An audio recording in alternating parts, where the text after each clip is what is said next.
manusia diturunkan ke alam semesta ini untuk berbahagia, untuk bersyukur. Ya.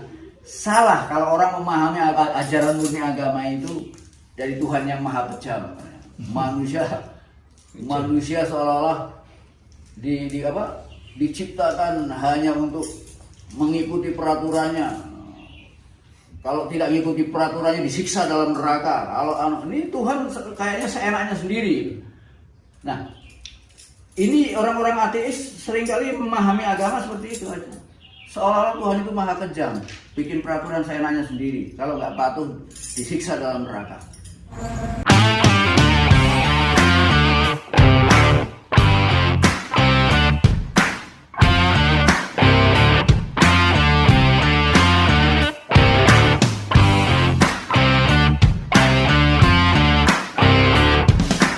Rahayu semuanya. Rahayu. Salam cerdas selaras para tandapan di mana saja berada. Bertemu kembali dengan saya Hyang Weldo, pengelola channel khusus bagi Anda yang siap untuk dihancurkan ego dan penjara matriks yang sedang membatasimu, yaitu sistem keyakinan yang terbentuk di dalam pikiran di otakmu. Tidak ada yang bisa dilakukan terhadap Anda yang ingin merdeka dari segala bentuk penjajahan dan perbudakan, kecuali menghancurkan semua kepalsuan yang telah menjebak dan mengikatmu. Itulah kewajiban kita semua untuk merdeka. Apakah Anda sudah siap untuk merdeka dari perangkap kedangkalan pikiran dan keyakinanmu sendiri yang terbatas, dan bebas merdeka dari perangkap para budak matriks elit global yang sedang menyembunyikan kebenaran sejati yang sesungguhnya dalam bungkus-bungkus kepalsuan yang mereka ciptakan agar kamu tidak mengenali dan menjauhinya? Sudah lama sekali manusia tidak mengenali ajaran murni tentang kenyataan yang sebenarnya, karena mereka telah menyembunyikan dan membungkusnya sebagai agama. Dan secara sistemik mereka memperkenalkan ajaran murni para nabi, para rasul, para mesias, para awatar atau para Buddha hanya sebagai ajaran agama. Para budak matriks elit global memperkenalkan jalannya Nabi Muhammad sebagai agama Islam, jalannya Yesus Sang Mesias sebagai agama Kristen atau Katolik, jalannya Awatar sebagai agama Hinduisme, dan jalannya Siddhartha Gautama hanya sebagai agama Buddha. Dan jelas ini sebuah pendangkalan terhadap ajaran murni yang sebenarnya. Ini sebuah penyimpangan atau penyesatan. Selama ini kamu semua mengenal Islam, Kristen, Hindu, atau Buddha hanya sebatas sebagai agama yang dangkal dan terbatas pada tingkat kanak-kanak saja. Itu yang disebut syariat dalam Islam, sainsis dalam Kristen, karma marga dalam Hindu, dan jignasu dalam Buddha. Secara substansial metaontologis, ajaran agama jelas berbeda jauh dengan ajaran murni agama. Ajaran agama kamu peroleh dari orang tuamu sendiri di saat kamu masih kanak-kanak. Sedangkan ajaran murni itu diajarkan oleh para spiritualis sejati yang hidup di zamanmu masing-masing, sebagaimana Mahavira, Krishna, Siddhartha Gautama, Yesus, Muhammad Rasulullah, atau Syekh Siti Jenar. Agama hanyalah petunjuk pertama yang diterima manusia di masa kanak-kanaknya dari orang tuanya masing-masing. Jika orang tuamu Islam, maka anak-anaknya akan beragama Islam. Begitu pula jika orang tuanya percaya kejawen atau pengikut ateis, maka anak-anaknya juga akan menjadi kejawen atau menjadi ateis. Itulah agama yang sangat terbatas. Dan kamu semua dibuat sibuk dengan agama, dengan segala persoalannya, sehingga membuatmu lalai pada ajaran murni yang sebenarnya, yang tidak jauh berbeda sumbernya antara jalan yang dibawa oleh Muhammad Rasulullah, Yesus, Krishna, atau Siddhartha Gautama. Semuanya bersumber dari kenyataan yang sama, kenyataan yang sebenarnya, yang non-dualitas. Dan kitab suci Al-Quran menyebutnya secara metafor sebagai langit yang tidak terbatas. Mereka takut jika kamu mengetahui ajaran murni yang sebenarnya. Karena Islam, Kristen, Hindu, Buddha, atau ajaran Jawa itu bukan agama, melainkan jalan spiritual atau jalan kembali ke dalam kemurnian yang sebenarnya. Karena ketidaktahuanmu dan kebodohanmu inilah kekuatan yang bisa membuat sistem mereka semakin berkuasa dan semakin kuat dalam mengendalikan pikiran dan kehidupanmu. Mereka telah mereduksi kenyataan yang sebenarnya hanya sebatas sebagai alam fisika yang empirik semata. Yang disebut manusia hanya seonggok daging yang dikendalikan oleh sistem neuron-neuron di otaknya.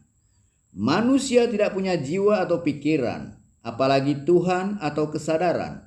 Jiwa dan pikiran hanyalah fungsi dan kerja otak semata.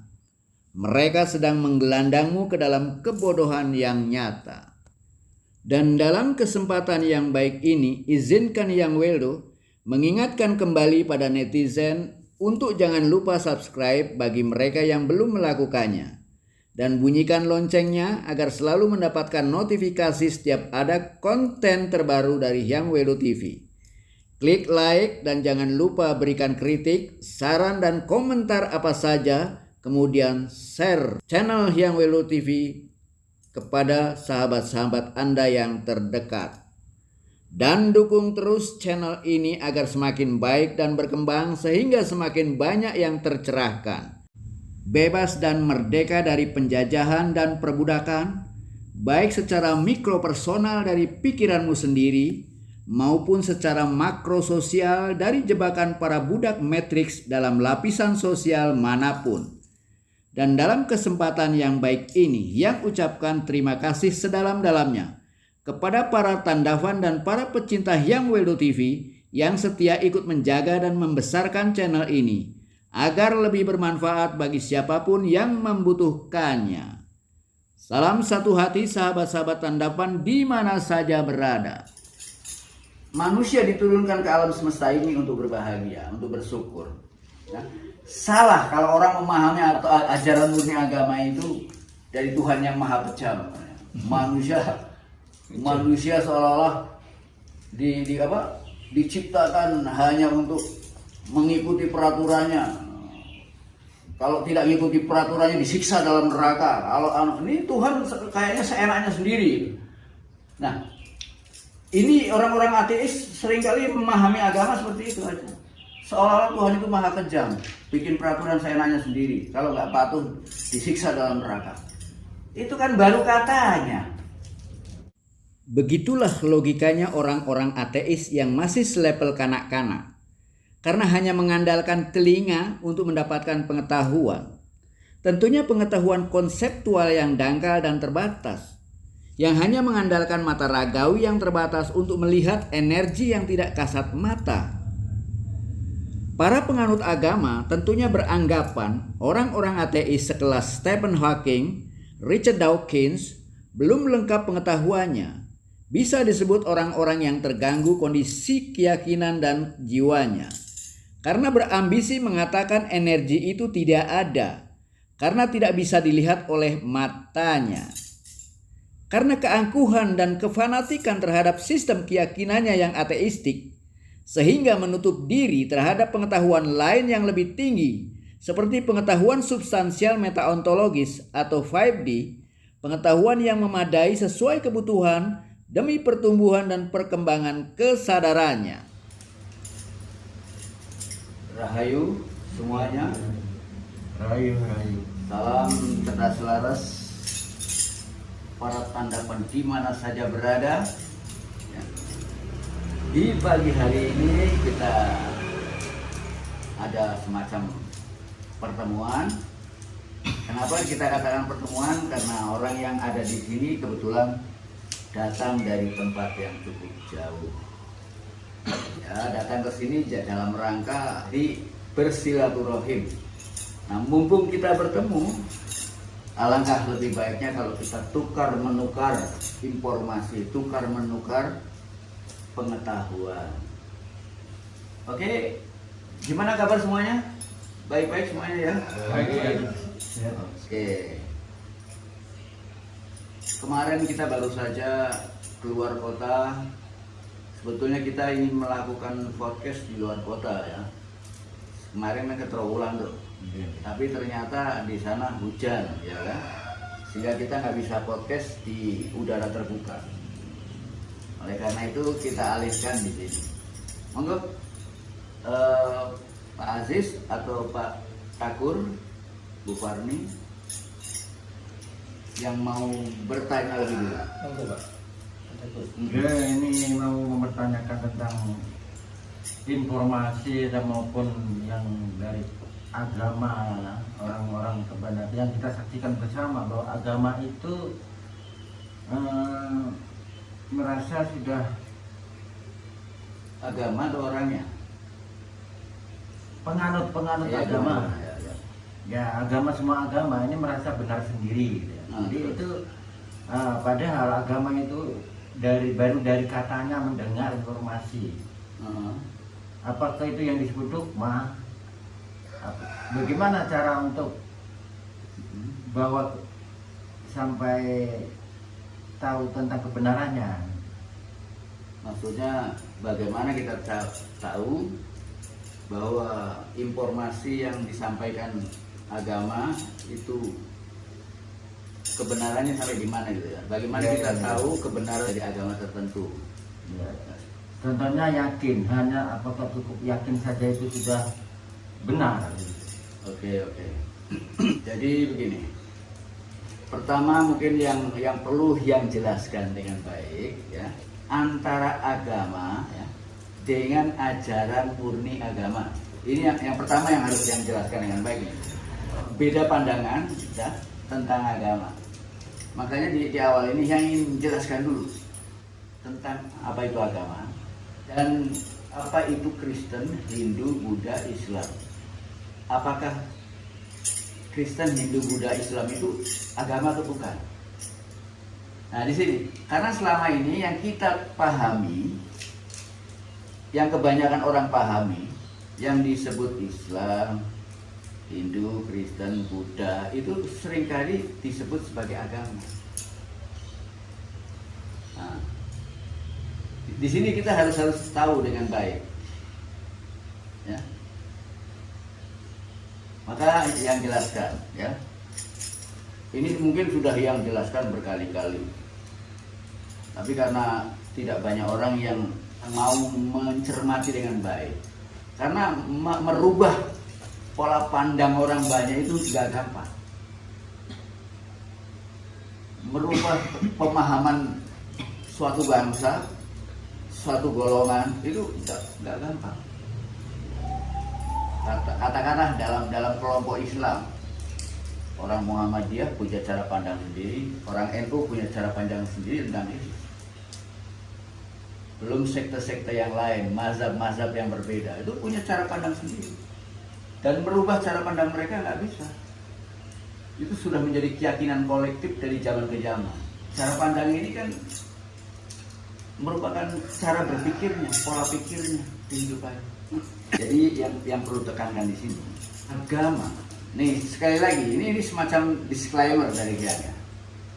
Yang kalau sedang membahas sesuatu di sini dalam kajian spiritualitas, bukan dalam perspektif agama ya. Yang sedang mengkajinya dalam perspektif spiritualitas, sekalipun yang dikaji adalah agama ya. Agama di sini hanya sebagai bahan kajian, tapi perspektifnya tetap spiritualitas. Jadi yang tidak melihatnya dari kacamata agama, tapi dari kacamata spiritualitas, dari kacamata kenyataan yang sebenarnya.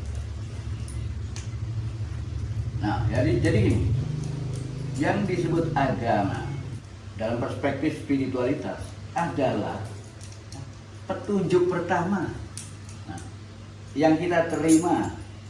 Nah, petunjuk pertama yang kita terima itu kapan kira-kira? Yaitu ya pada waktu kita masih kecil. Ya. apapun bentuk petunjuk itu, yaitu itu udah petunjuk. Sekalipun petunjuknya, ya nak, kalau makan harus gini, kalau makan tanganmu harus pakai tangan kanan, harus cuci kaki cuci tangan, baca doa dulu kalau makan. Ya, itu kan pasti ada petunjuk. Kalau lewat jalan hati-hati, kalau ketemu orang harus waspada. Dapat petunjuk seperti itu nggak dari siapa petunjuk itu? Dari orang tua kita. Nah, petunjuk pertama yang kita terima dari orang tua kita, itulah agama. Bahwa bayi manusia itu seperti tabula rasa. Dia seperti kertas putih. Bayi manusia itu seperti kertas putih. Masih, orang bilang masih suci, ya? Masih bersih. Nah, kertas itu kemudian ditulis, digambar. Ya, yang nulis siapa? Yang nulis ya orang tuanya sendiri, lingkungannya sendiri, kebudayaannya, tradisinya. Jadi kita ini, yang nulis kita ini banyak, tapi terutama lebih banyak adalah yang menulis orang tua kita sendiri. Oleh karena itu, anak manusia itu seperti tabula rasa, seperti kertas putih. Ya, dia menjadi Kristen, menjadi Hindu, menjadi Buddha, atau menjadi komunis, tergantung orang tuanya. Kalau orang tuanya Kristen, jadi Kristen. Orang tuanya Hindu jadi Hindu, orang tuanya kejawen jadi kejawen, orang tuanya ateis jadi ateis. Ya. Kalau sampai lahir dari orang Yahudi di sana, jadi apa? Kira-kira? Jadi Yahudi. Nah, itu agama. Dan agama itu baru masuk ketika kita masih kanak-kanak. Dan di dalam agama pasti, dan agama itu kan bukan ajaran murni dari agama, itu ajaran dari orang tuanya masing-masing. Tergantung orang tuanya, dia punya pengetahuan yang diajarkan kepada anak-anaknya itu basisnya apa? Ada yang berbasis pada agama, ada yang berbasis pada ideologi, ada yang berbasis pada budaya, ya kan? Basisnya beda-beda, ya. Nah, dan hampir rata-rata petunjuk pertama yang diberikan orang tua pada anak-anaknya, isinya kan cuma menakut-nakuti, ya, menakut-nakuti dan mengiming-iming. Nah, kenapa kok anak harus ditakut-takuti? Sehingga agama itu isinya cuma menakut-nakuti. Ya, kenapa harus menakut-nakuti? Karena yang namanya anak-anak, orang tua tahu bahwa dalam kehidupan ini sebetulnya banyak sekali bahaya kalau kita nggak tahu. Sedangkan yang disebut anak-anak tidak punya pengetahuan tentang bahaya, apa itu bahaya atau tidak. Ya, belum bisa menyeleksi. Belum tahu, keluar dari pintu ini, anak main ke sana, ada mobil lewat, bahaya kan? Anak kira-kira tahu nggak? Tidak tahu. Tidak tahu. Makanya larangan jangan keluar dari rumah ini. Jadi isinya cuma larangan, jangan ke sana, jangan ke sini, jangan berbuat itu. Kalau misalnya anak-anak bermain api di dalam rumah atau di tempat tidurnya, berbahaya nggak itu? Anak-anak kira-kira tahu nggak? Tidak tahu. Tidak tahu. Itu masih berupa api. Belum bagaimana caranya anak-anak bermain sendiri dengan HP-nya misalnya. Nah, apakah dia bermain sendiri dengan HP-nya itu bahaya atau tidak? Dan orang tua nggak tahu. Orang tua hanya melihat yang penting anak saya senang, dia nggak ganggu saya kerja. Sudah selesai. Ya kalau dulu mainannya boneka, mobil-mobilan, nggak jadi masalah. Sekarang mainannya HP. Di sana banyak sekali informasi ya, yang masuk, yang diserap. Kita membiarkan anak kita bebas menyerap informasi apa saja. Mungkin ada macam-macam itu. Dan kita nggak seleksi untuk menjaga anak kita. Kita hanya menjaga anak dari bahaya-bahaya yang nyata. Misalnya takut tenggelam di sungai, ketabrak mobil, main api di rumah nanti kebakaran, Nah, larangan-larangannya udah sifat sana. Nah, sedangkan iming-imingnya apa? Itu perlu diiming-iming. Kenapa? Perlu itu. Iya. Ditakut-takuti juga itu perlu. Iya, itu makanya agama kan diiming-iming dengan surga, ditakut-takuti neraka. Itu metafornya ke sana. Ya? Nah, diiming-iming. Coba anak tuh kalau waktunya tidur, apa tahu tidur? Diiming-iming. Nah, terpaksa orang tua harus mempersiapkan hadiah agar anaknya bisa mau tidur, mau mandi, mau makan. Kadang-kadang disuruh makan nggak mau, ya. Kalau nggak diiming-iming. Jadi normal kalau yang disebut agama memang isinya cuma nakut-nakuti. Jadi kadang-kadang orang-orang melecehkan agama di sana karena nggak tahu prinsip dasar agama di mana dan apa itu agama. Ya, kenapa kok ditakut-takuti? Itu baru di wilayah anak-anak. Berangkat remaja udah beda. Nah, tapi yang jelas ini yang perlu saya yang jelaskan, itulah agama. Nah, sedangkan apa yang disebut Islam, Hindu, Buddha, Kristen, apapun dari sana kita bisa menyebutnya begitu. Karena mereka bukan agama, tapi banyak ajaran murni agama yang berbasis pada ajaran spiritual. Islam, Hindu, Kristen, Buddha sebetulnya itu ajaran spiritual. Dia ajaran spiritual. Jadi yang namanya Nabi Muhammad, Yesus, Siddhartha Gautama maupun avatar-avatar yang pernah turun di muka bumi ini, mereka adalah tokoh-tokoh spiritualis sejati. Ya. Nah, tokoh-tokoh spiritualis sejati ini ketika dia ingin mengajarkan pengalamannya, pengetahuannya. Ya. Jadi para tokoh ini dia punya pengetahuan yang dia peroleh lewat pengalaman. Spiritual. Ya, bahwa seperti seperti misalnya Muhammad Rasulullah, Tuhan Yesus, kita bisa nyebutnya sebagai Tuhan Yesus karena dikenal orang itu ya. Siddhartha Gautama, Zarathustra, dan mungkin Mahavira, Siwa, Krishna, dan lain sebagainya.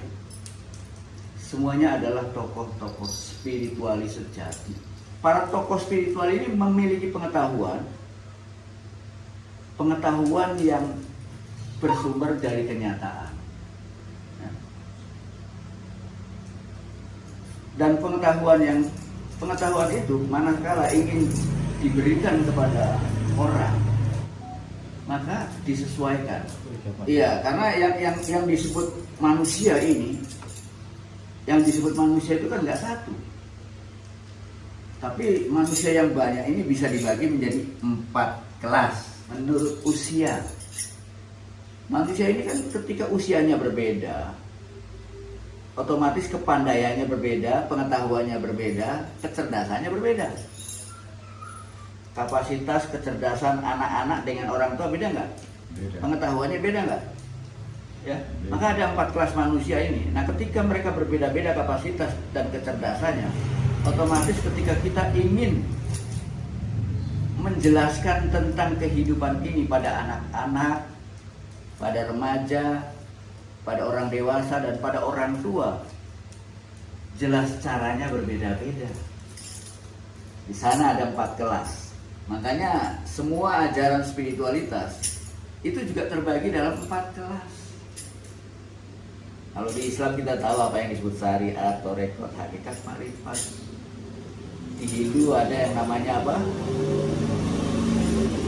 Pertama itu adalah karma marga. Ya, yang kedua adalah bakti marga. Terus raja marga dan jenana marga. Dalam Buddha ada yang namanya apa? Jignasu, Sadaka, Aruda, Arahat. Dalam Kristen ada yang namanya apa itu? Sciences, Methodis, ya kan? Essensis, kemudian Gnosis. Ya. Itu bahasa agama masing-masing. Kalau yang punya bahasa yang jelas saja, anak-anak, remaja, dewasa, tua, jelas gitu kan. Maka kalau syariat, nah itu untuk anak-anak, torekot untuk remaja, hakikat untuk dewasa, makrifat untuk mereka yang sudah tua.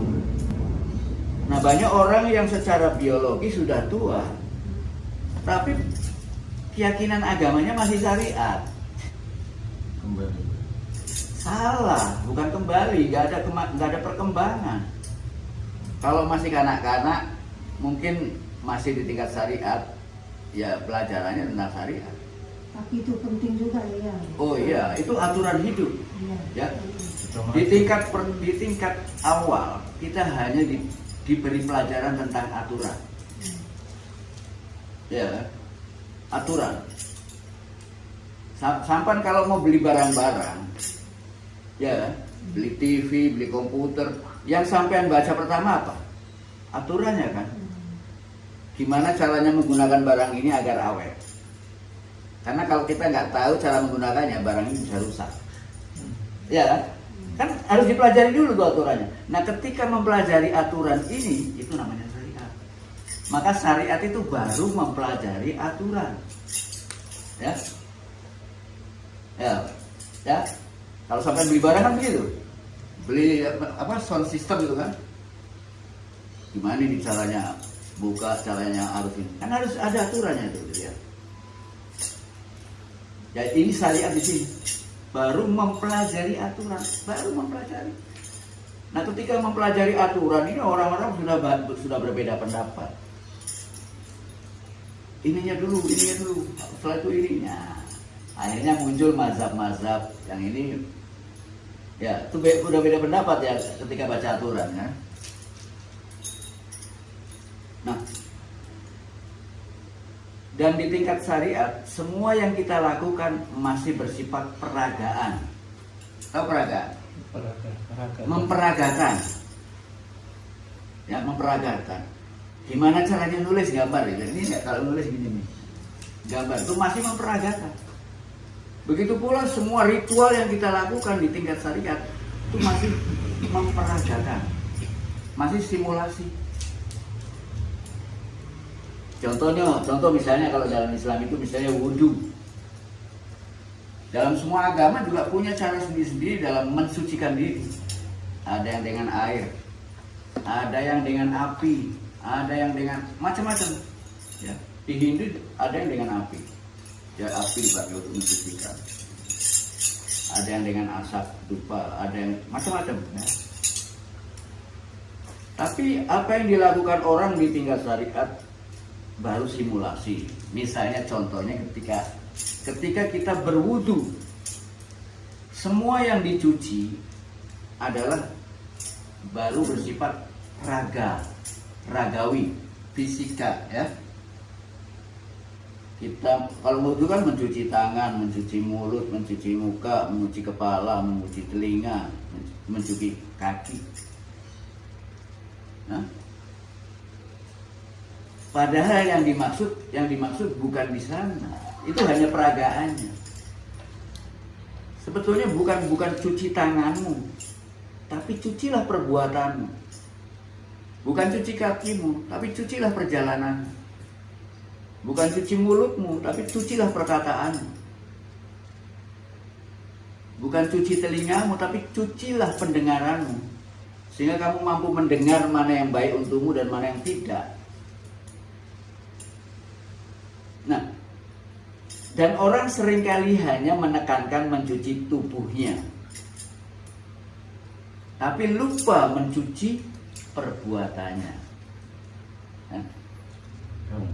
Ya, banyak orang yang cuma menekankan pentingnya mencuci tubuh. Iya, memang penting, tapi kan tujuan agama bukan tubuh.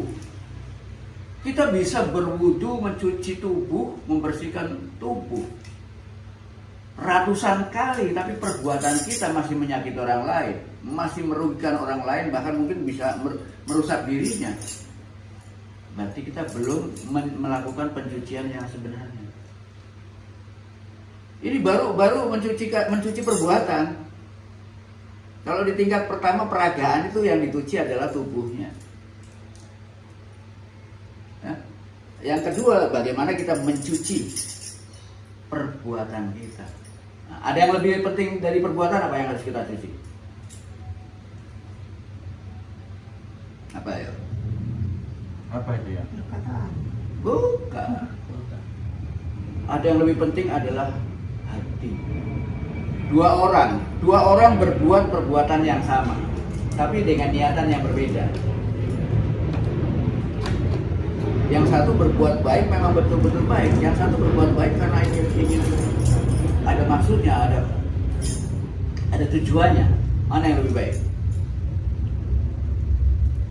Berbuat yang benar-benar.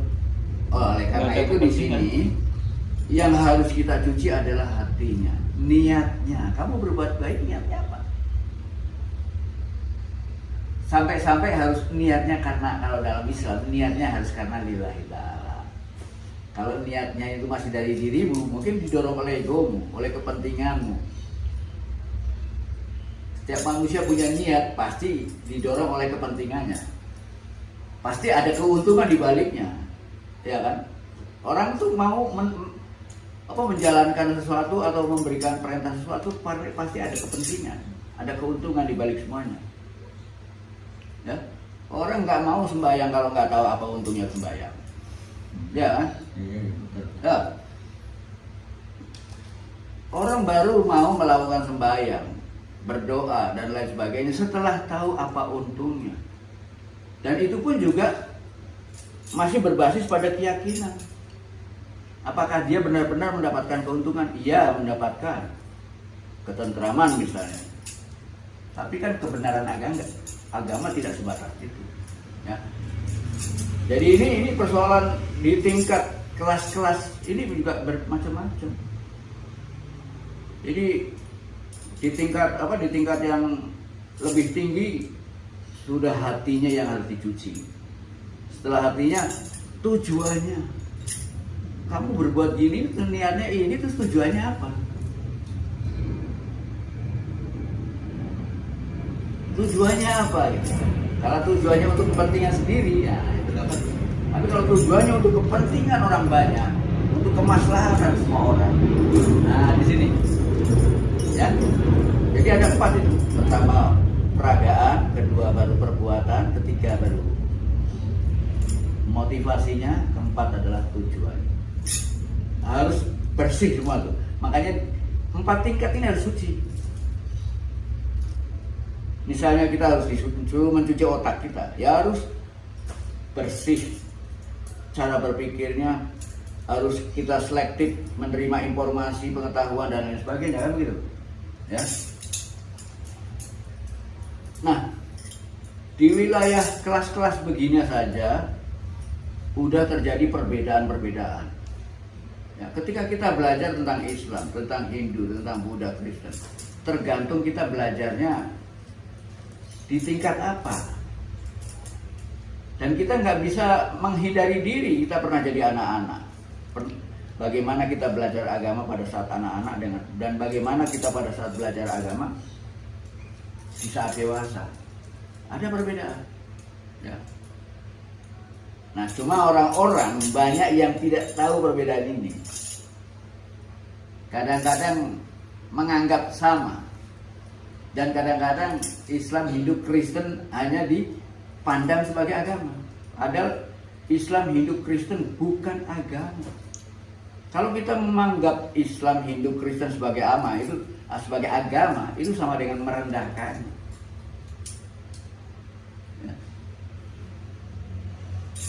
Islam, Hindu, Kristen, Buddha, dan hampir semua agama yang pernah ada di alam semesta ini, mungkin juga kejawen dan lain sebagainya, yang ajaran murninya itu bersumber dari kenyataan yang sebenarnya dan juga memiliki tingkatan-tingkatan. Tingkatan-tingkatan ini terjadi dikarenakan kebutuhan manusia, karena faktanya manusia terdiri dari 4 macam manusia.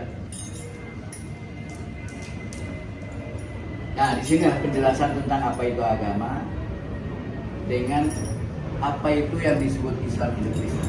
Karena mereka seringkali menganggap Islam, Hindu, Kristen, Buddha dan lain sebagainya itu sebagai agama. Sehingga mereka gagal dalam mengetahui apa itu Islam, gagal dalam mengetahui apa itu Kristen, Hindu atau Buddha.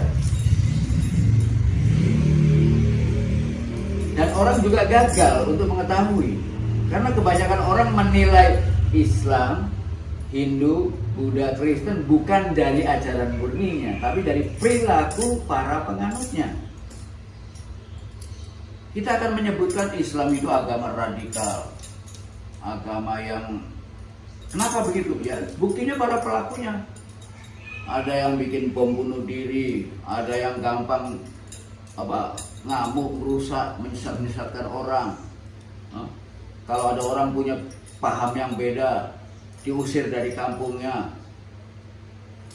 Jadi seolah-olah para penganut agama seperti hakim, seperti Tuhan itu sendiri yang bisa membenarkan mana yang benar dan mana yang salah. Padahal masing-masing orang banyak yang belum tahu di mana tingkat kebenarannya. Dan itu pernah kita alami dan bahkan kita saksikan dalam kehidupan di negeri ini, di bangsa ini. Ketika kita melakukan sesuatu, pasti ada orang lain yang mengatakan, kamu tuh melakukan yang sesat, kamu tuh kafir, kamu tuh gak ngikuti jalannya Rasulullah, kamu gak ngikuti. Banyak sekali klaim-klaim semacam ini, sehingga banyak orang yang takut untuk mengatakan apa yang benar. Nah, sekarang orang sudah berani mengatakan, tapi kebablasan. Mereka mengatakan yang mereka tidak tahu. Nah, ini sekarang uniknya apa? Mereka berani, tapi sudah kebablasan. Dulu nggak berani, karena berani mengatakan gitu langsung diadili sama masyarakat. Ya kan? Yang ngomong salah tentang Islam langsung diamuk sama orang Islam. Seperti Ahok misalnya, contoh yang. Sekarang ketika semua orang membuli Islam, membuli Kristen, Hindu, Buddha dan lain sebagainya, siapa yang bisa membela? Mereka semua sekarang ini sedang melecehkan yang disebut agama, padahal mereka nggak tahu bahwa Islam, Hindu, Kristen, Buddha itu bukan agama, tapi bimbingan spiritualitas yang terbagi dalam 4 kelas. Ya, kalau ingin tahu Islam yang sebenarnya, ya belajarlah di Islam sampai ke tingkat ma'rifat. Belajarlah Hindu sampai ke tingkat jenana. Belajarlah Kristen sampai ke tingkat gnosis. Belajarlah Buddha sampai ke tingkat arahat. Nah, kalau kita mau belajar, nggak perlu mempelajari semua agama, nggak perlu mempelajari semua ajaran murni agama. Cukup pelajari dan dalami ajaran murni agama yang sudah diyakini. Yang Islam, belajarlah di Islam sampai ke tingkat yang paling dalam, paling luas dan paling tinggi. Ketika kita mencapai puncaknya, maka seluruh puncak ajaran agama apapun ada di puncak yang sama.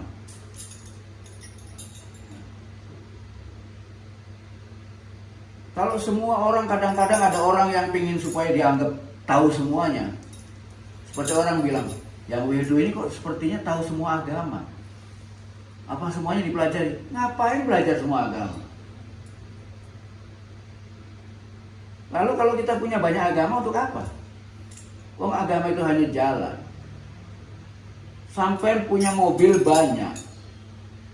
Untuk apa? Pada saat sampean butuh kan hanya satu mobil aja yang dipakai. Apa semua mobil dibawa? Terus untuk apa kita belajar agama banyak-banyak? Terus untuk apa pindah-pindah agama? Itu hanya pindah-pindah. Saya suka mobil ini. Saya berganti besok pakai mobil ini. Kita cuma senang ganti-ganti mobil tapi nggak pernah dipakai. Tujuannya mobil kan dipakai untuk mencapai tujuan tertentu.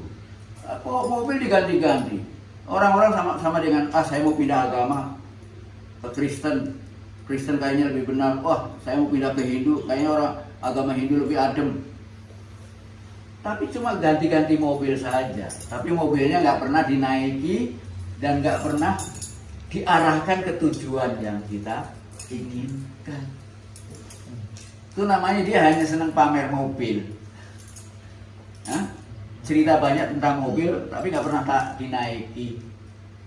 Sama orang-orang beragama bangga dengan agamanya, tapi nggak pernah dinaiki, nggak pernah dijalankan, nggak pernah sampai tujuan, nggak pernah dijalankan.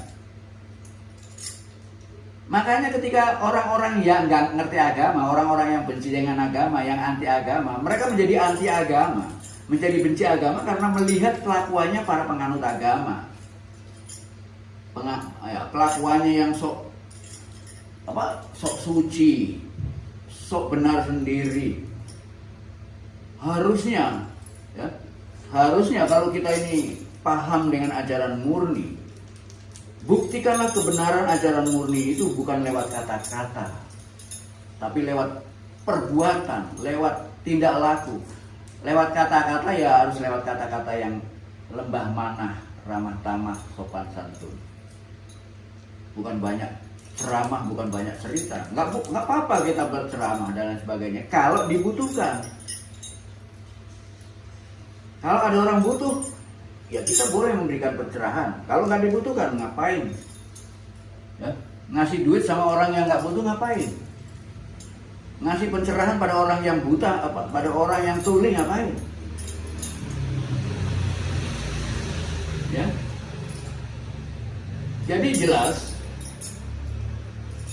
yang namanya Kristen, Hindu, Buddha itu sebagai kebenaran. Mengapa kok Hindu, Kristen, Buddha dan lain sebagainya berani menyatakan dirinya sebagai sebuah kebenaran? Ya jelas berani, karena ajaran-ajaran ini diperoleh oleh orang-orang, oleh tokoh-tokoh yang sudah membuktikan sendiri kebenaran itu. Ya. Jadi apa yang disampaikan oleh mereka adalah kebenaran, karena mereka sudah membuktikan sendiri kebenarannya. Hanya bagi orang-orang yang mendengar belum membuktikannya, maka selama dia belum bisa membuktikannya, itu kita sebut dogma. Ya. Kalau yang mengatakan ya kue ini enak, yang berani mengatakan kue ini lezat, enak, manis dan lain sebagainya karena setelah yang makan.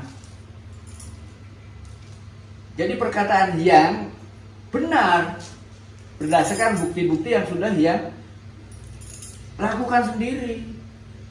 Tapi bagi orang lain ini baru dogma. Ya, bagi orang lain baru dogma. Tapi kalau orang lain sudah mencicipi, baru dia akan mengatakan benar apa yang dikatakan oleh yang weirdo. Makanan ini ternyata enak, lezat. Kan begitu.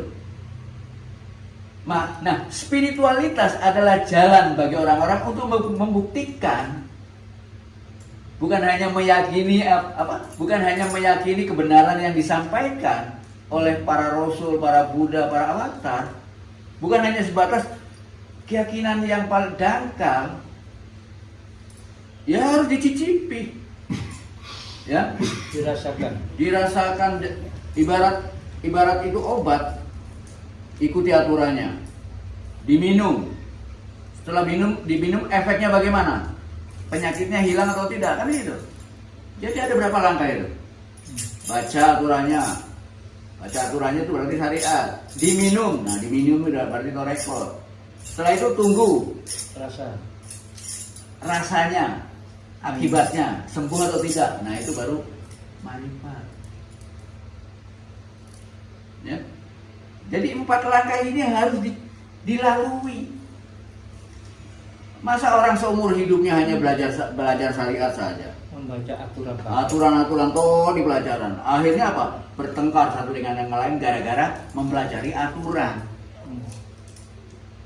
Ini enaknya apa? Bagusnya diminum 3 kali sehari sesudah makan. Oh enggak, bagusnya lagi sebelum makan. Nah, harus pakai air minumnya nih, nggak boleh pakai whisky gitu.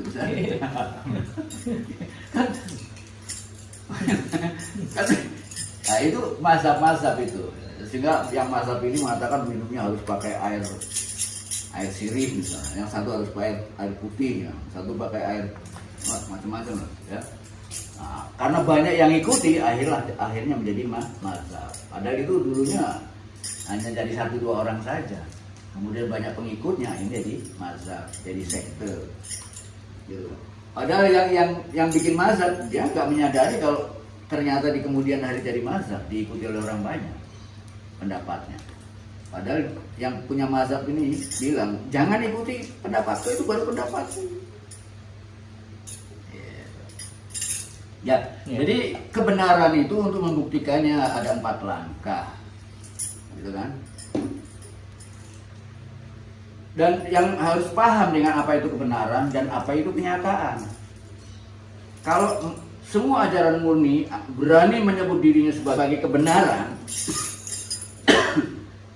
karena si penyampai sudah membuktikan sendiri kebenarannya. Nah, seharusnya bagi para penganutnya, bagi para pengikutnya, ya harus ikut-ikut membuktikan. Makanya dikatakan kalau dalam Islam itu dikatakan kita harus kafah memahami Islam. Harus kafah itu harus total kita tahu apa yang disebut Islam. Kita harus total tahu apa yang disebut Kristen. Kita harus tahu total apa yang disebut Hindu, Buddha, dan lain sebagainya. Nah, kita kadang-kadang paham syariat pun juga baru dengar-dengar. Nggak betul-betul mempelajarinya. Kita kalau mau belajar tentang syariat, waduh ruwet. Terlalu banyak kitabnya. Wah, bisa segini nih. Masing-masing aliran tuh punya kitabnya beda-beda. Lah, sampai habis waktunya di sini. Nah, orang kalau belajar syariat, habis waktunya hanya belajar di buku ini. Makanya banyak yang nggak nikah. Habis waktunya belajar di sini. Akhirnya pinter berdebat di masalah ini. Nggak bisa meningkat ke sana. Ngomong masih bertengkar masalah aturan. Aturan pakainya tadi kan. Ada yang begini, ada yang begitu. Tapi nggak pernah dicoba-coba. Nah, orang yang sudah mencobanya ini namanya torekot. Ya. Torekot. Dia mulai menerapkan, mulai menjalankan peraturan-peraturan tadi. Kalau yang tadi kan, kalau peraturan kan sifatnya masih tutorial, ya. Jadi begitu kan dalam agama, dalam ajaran murni agama ini, yang kadang-kadang juga keliru nyebutnya dalam agama. Padahal yang nggak bermaksud menjelaskan agama. Agama itu hanya ajaran pertama yang kita dapatkan dari orang tua. Nah, tapi karena selama ini kita terperosok oleh pemahaman seolah-olah Islam itu agama, Kristen itu agama, Hindu itu agama, Buddha. Padahal itu bukan agama, tapi jalan. Hindu itu jalan. Jadi bukan dogma ya, agama itu ya. Iya, dia adalah kebenaran. Kebenaran. Ya. Cuma bagi para penganutnya harus membuktikan sendiri kebenaran itu. Bagaimana bisa tahu kalau makanan ini enak? Apa percaya saja dengan apa yang katakan? Itu namanya percaya saja. Makanya kebenaran agama itu harus dibuktikan oleh masing-masing penganutnya. Kalau para penyampainya sudah tahu kebenaran itu, makanya dia menyampaikannya. Nah, sementara orang-orang yang tidak paham dengan ajaran agama, ya menganggapnya sebagai ritual halu dan lain sebagainya.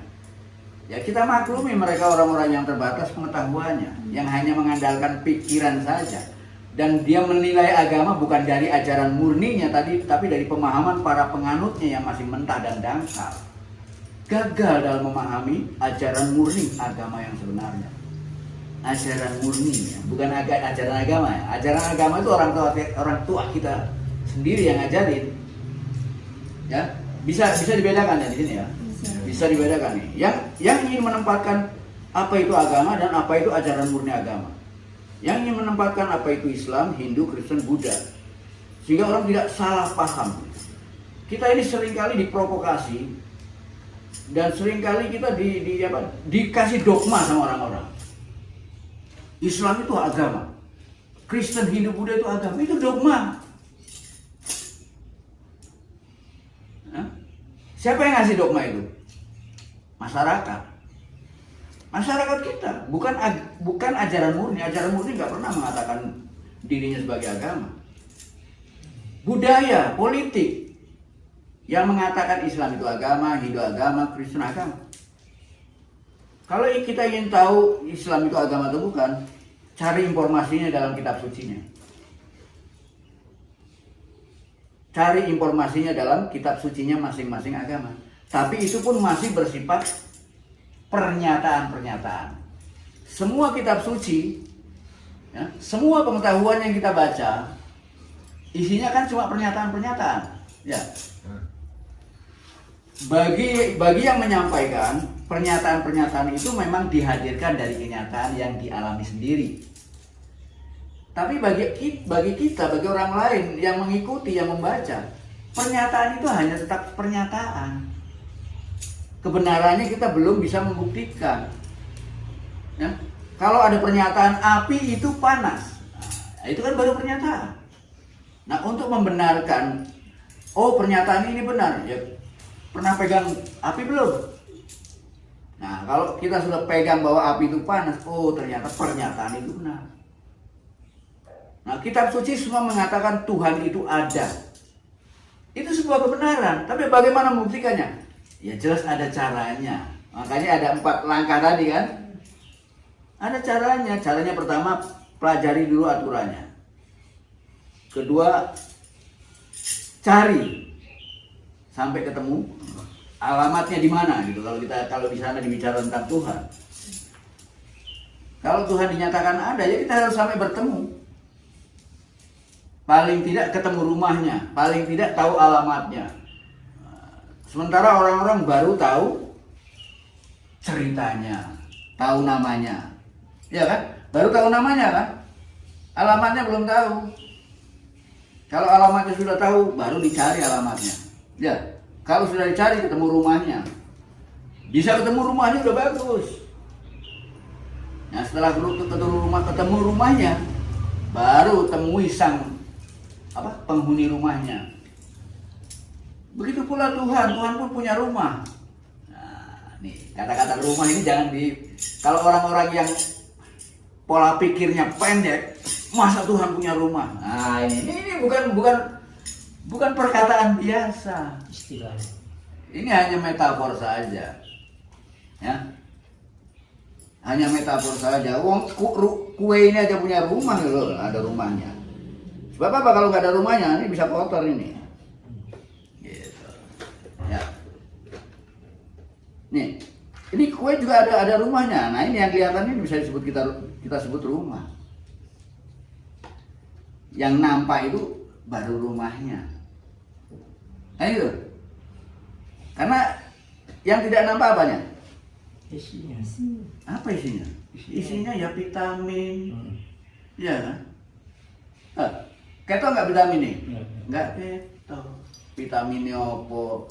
Ada di sana ada unsur herbalnya, ada unsur yang menyehatkan dan lain sebagainya, ada gulanya. Nggak kelihatan. Ya. Ini rumah. Ragam. Iya. Jadi nggak ada isi tanpa rumah, nggak ada isi tanpa kulit.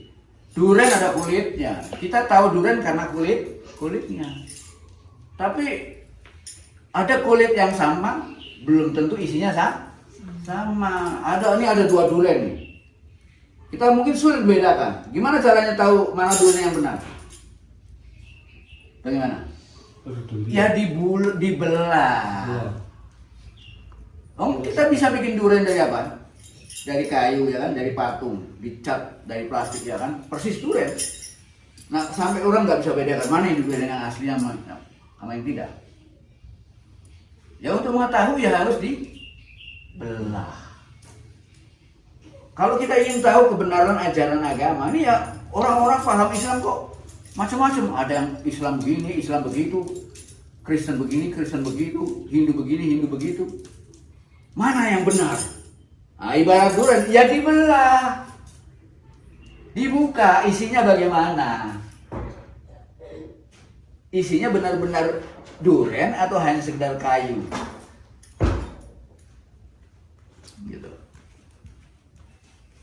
Jadi kita harus membelahnya. Ya. Isinya benar-benar dulen atau kain. Jadi begini ya, seperti apa yang tadi Pak Dapur tanyakan. Bagaimana kita bisa mengetahui satu kebenaran dari informasi tadi? Ya. Paham ya di sini? Jadi ya belah. Apa cukup dibelah? Enggak, Terus diapakan? dirasakan. Dimakan, dinikmati.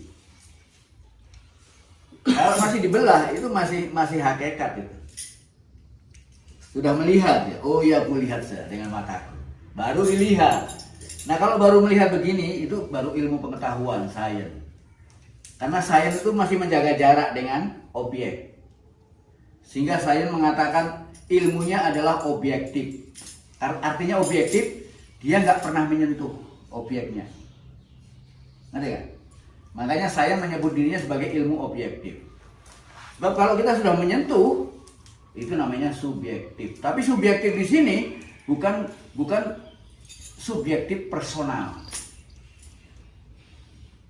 Ya, kalau orang belum pernah makan durian, bagaimana cerita tentang durian kalau hanya cuma lihat saja? Nah, saya hanya lihat saja. Nah, orang spiritual itu makan. Nah, ketika makan duriannya, semua orang akan mengatakan nikmat yang sama. Ya, oh enak durian, enak.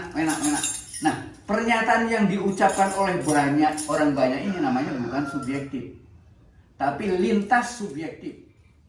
Nah, ini baru kebenaran. Kebenaran hakiki adalah kebenaran lintas subjektif. Kalau masih objektif, masih terpisah, masih berjarak. Durian itu masih belum disentuh, baru dilihat saja. Ya, maka bedakan di sini antara sains dengan spiritualitas. Kebenaran spiritualitas itu lebih hakiki ketimbang sains. Kebenaran sains itu objektif dan relatif. Sedangkan kebenaran spiritualitas itu lintas subjektif, bukan subjektif Pak ya. Kalau subjektif itu artinya benar hanya kata saya. Tapi kalau lintas subjektif, benar. Semua orang juga mengatakan benar yang sama. Orang-orang yang sama-sama sudah membuktikannya. Namanya kebenaran lintas subjektif. Kalau sedangkan pendapat yang berbeda-beda itu baru subjektivitas. Benar jari ini dewi. Dan orang lain, subjek-subjek yang lain tidak membenarkan. Nah, ini baru namanya subjektif. Seperti api itu panas gitu. Nah, itu lintas subjektif. Lintas subjektif ya. Dan itu bukan objektif lagi. Kalau sedangkan objektif belum pernah menyentuh. Kalau saya disebut sebagai ilmu objektif. Kebenarannya bukan jarene dewe gitu kan. Nah, itu objektif gitu. Kalau masih jarene dewe, nah itu subjektif. Tapi kalau jarene wong akeh, nah itu lintas subjektif.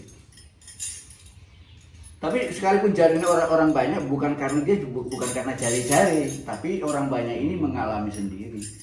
Seperti tadi megang api, ketika orang banyak mengatakan api itu panas dan semua orang pernah mengalami api itu panas. Jadi bukan sepakat. Kebenaran itu bukan kesepakatan. Ya. Yang disepakati adalah kata-katanya. Wah, ini benda kok panas ya. Kita sepakati, kita sebut api. Nah, kata-kata itu kesepakatan, tapi kebenaran bukan kesepakatan. Kebenaran kesepakatan itu namanya udah bohong. Ya? Masuk. Jadi begitulah seharusnya kita memahami ajaran murni agama. Ajaran apapun juga harus ke tingkat pada pembuktian secara subjektif, tapi bukan personal subjektif. Semua pengetahuan yang kita pahami, kita capai sampai ke tingkat mengalami, ya, itu kita artinya pengetahuan itu sudah menjadi subjek. Kita ini subjek. Apa yang kita lihat namanya objek, ya. Objek dan subjek ini terpisah. Sama dengan pengetahuan manusia tentang dirinya. Itu ketika kita ingin tahu siapa diri kita, berarti diri kita yang kita ingin tahu itu kita sebut objek. Nah, tapi ketika ternyata pengetahuan kita dengan apa istilahnya di situ, pencari dengan yang dicari sama. Sebetulnya apa yang kita cari dalam kehidupan kita? Ya diri kita sendiri. Gitu. Ya. Bahkan semua ajaran murni agama pun juga sedang menunjuk kepada kita untuk meyakini kebenaran kita, mengetahui apa tugas kita dalam kehidupan ini. Kita masing-masing orang dikasih peranan dalam kehidupan ini. Bagaimana seharusnya kita menjalankan peran ini tanpa melupakan siapa diri kita yang sebenarnya. Dan semua ajaran murni agama mengarahkan manusia ke sana. Agar mengetahui bahwa kehidupan ini hanya dunia permainan. Hanya main-main belaka, hanya sendal berau belaka. Maka jalani kehidupan ini dengan bahagia. Karena manusia diturunkan ke alam semesta ini untuk berbahagia, untuk bersyukur. Nah, salah kalau orang memahami agama itu atau ajaran murni agama itu dari Tuhan yang maha kejam. Manusia seolah-olah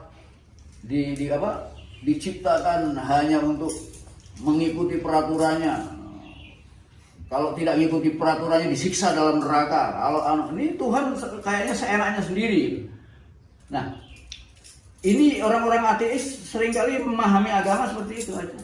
Seolah-olah Tuhan itu maha kejam, bikin peraturan seenaknya sendiri. Kalau nggak patuh, disiksa dalam neraka. Itu kan baru katanya. Orang-orang ateis pun juga baru katanya.